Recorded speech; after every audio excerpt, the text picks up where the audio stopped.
ভাইফোঁটার রাতে মা বলল ঘরের খাবারই খেতে, কারণ সকালবেলাতে হোম ডেলিভারির খাবার খেয়েছিলাম।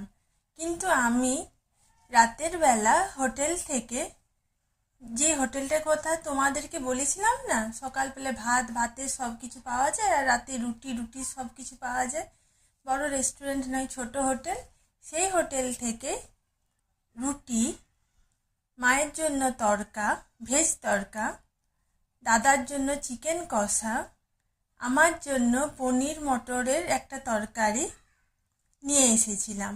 আর বাবা তো বাইরের ঝাল তরকারি খায় না, তাই জন্য বাবার জন্য পেঁয়াজি এনেছিলাম। বাবা মুড়ি খাবে পেঁয়াজি মেখে। আর ভাইফোঁটার রাতে এটাই ছিল মেনু। দাদার হচ্ছে চিকেন প্রিয় আর আমার হচ্ছে পনির প্রিয়। তোমাদেরকে অনেক থ্যাংক ইউ এবং ভালোবাসা আমার চ্যানেলকে সাপোর্ট করার জন্য।